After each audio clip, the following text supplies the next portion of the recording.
दोस्तों नमस्कार। आज सितंबर का पहला दिन है, यानी 1 सितंबर सन 2024 रविवार।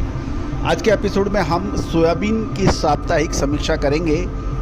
कर्नाटक सरकार द्वारा सोयाबीन की खरीद की चर्चा पे बात करेंगे और कुछ महत्वपूर्ण खबरें जो आपके लिए उपयोगी साबित हो सकती है। दोस्तों एक विनम्र अनुरोध, यदि आप हमारे चैनल पे पहली बार आए हैं, अभी तक सब्सक्राइब नहीं किया है, यदि चैनल पसंद आए तो सब्सक्राइब करना बिल्कुल ना भूलें। साथ साथ हमारी दलहन तिलहन मसाला कपास इन पर विशेष रिसर्च रिपोर्ट के लिए संपर्क करें। जानिए रिपोर्ट विस्तार से। दोस्तों खबर निकल के आ रही है कि कल शनिवार को सोयाबीन की दैनिक आवक में कुछ कमी देखी गई और ये लगभग 1,30,000 बोरी की हुई, जिसमें मध्य प्रदेश और महाराष्ट्र से 55,000 बोरी और राजस्थान से 12,000 बोरी और बाकी दूसरे राज्यों से मिला के 8,000 बोरी रही। कुल 1,30,000 बोरी की आवक रही। जहाँ तक भाव की बात करें तो कल शनिवार को मध्य प्रदेश और महाराष्ट्र की मंडियों में सोयाबीन के भाव 4500 से 4650 रुपये प्रति क्विंटल रहे। राजस्थान में कुछ कम, यानी 4500 से 4600 रुपये के भाव देखे गए। साथ साथ प्लांट की भी बात करें तो मध्य प्रदेश में सोयाबीन प्लांट के भाव 4650 से 4775, महाराष्ट्र में 4700 से 4850 और जबकि राजस्थान में 4625 से 4725 के भाव रहे। अमेरिकन बाज़ारों में भी कुछ मिलाकर चालू सप्ताह में सोयाबीन और सोयामील के भाव में तेज़ी देखी गई। दोस्तों आपको याद होगा, लगभग 8 से 10 दिन पहले हमने खाद्य तेलों पर अग्रिम तेज़ी का अनुमान दिया था। सोयाबीन के साथ साथ सरसों और बाकी खाद्य तेलों में भी अच्छी तेज़ी दर्ज हुई।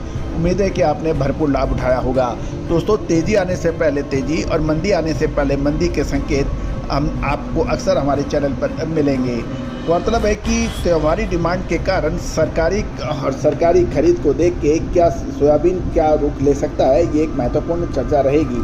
गौरतलब है कि पिछले एक सप्ताह में लगभग 200 रुपये प्रति क्विंटल की तेज़ी दर्ज हुई है और भारत के अधिकांश इलाकों में त्यौहार के शुरू होने के कारण सोया तेल और सोयाबीन की डिमांड में सुधार होने के समाचार हैं, ऐसा कहना है कुछ व्यापारियों का। भारत में जन्माष्टमी और महाराष्ट्र में गणेश चतुर्थी का त्यौहार बड़े ज़ोर शोर से मनाया जाता है। प्लांटों से खरीदी के समाचार मिल रहे हैं। दूसरी ओर किसान संगठन और व्यापारियों की नाराज़गी कुछ महीनों से लगातार बढ़ने के समाचार मिल रहे हैं, क्योंकि कुछ महीनों से सोयाबीन के भाव में लगातार गिरावट थी और जिसको लेकर किसान और व्यापारियों के बीच लगातार निराशा बढ़ रही थी। और अब सरकार सोयाबीन के भावों को समर्थन देने के लिए शायद सक्रिय हो गई है कि कर्नाटक में खरीफ सीजन 2024-25 सत्र के लिए न्यूनतम समर्थन मूल्य यानी MSP पर सोयाबीन खरीदने की समाचार मिल रहे हैं।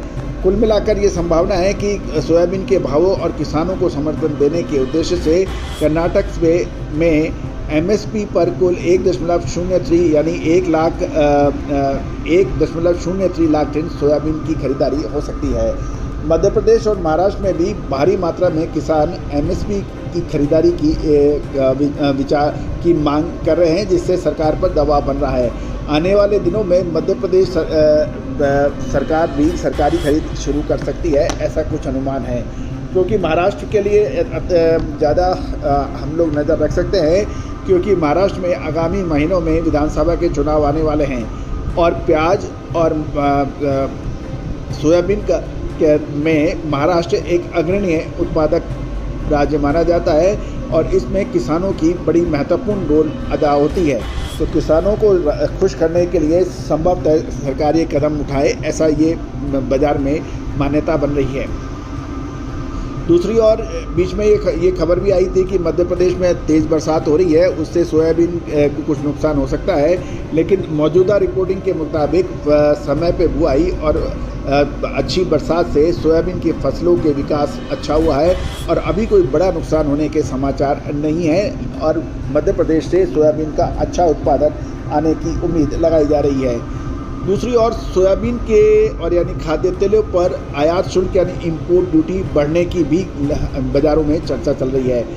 गौरतलब है कि अब जल्दी ही मूंगफली और सोयाबीन की नई फसल बाज़ारों में होगी और सरकार घरेलू किसानों की सुरक्षा हेतु खाद्य तेलों के आयात शुल्क में बढ़ोतरी कर सकती है, ताकि उन्हें सोयाबीन में और सोया में कम से कम न्यूनतम समर्थन मूल्य मिल सके। गौरतलब है, यदि हम देखें कि मौजूदा समय में कच्चे पाम, सोयाबीन, सूरजमुखी तेल पर 5.5% शुल्क लगता है, जबकि परिष्कृत खाद्य तेलों पर 13.75 का 7.5 यानी 14% का शुल्क है।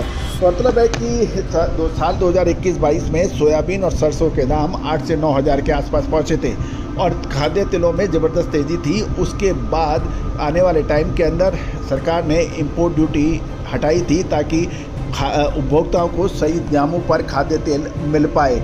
गौरतलब है कि भारत अपने रिक्वायरमेंट यानी कंजम्पशन के आधार पर पूर्ण तिलहन उत्पादन नहीं कर पाता है और इसी वजह से बड़ी मात्रा के अंदर खाद्य तेलों का आयात हमें करना पड़ता है, जो लगभग 50% के आसपास है। तो अब इससे यदि आयात शुल्क कम ज़्यादा से भारतीय किसानों को उनकी उपज का सही दाम मिलने में तकलीफ़ आती है और यही वजह है कि किसानों का लगातार कहना है, छोटे मिलर्स का भी यही कहना है कि सरकार इंपोर्ट ड्यूटी बढ़ाए ताकि उनके लाभों पर जो अभी तक साल 1.5 साल से बड़ी परेशानी आ रही है उससे उनको निजात मिल पाए।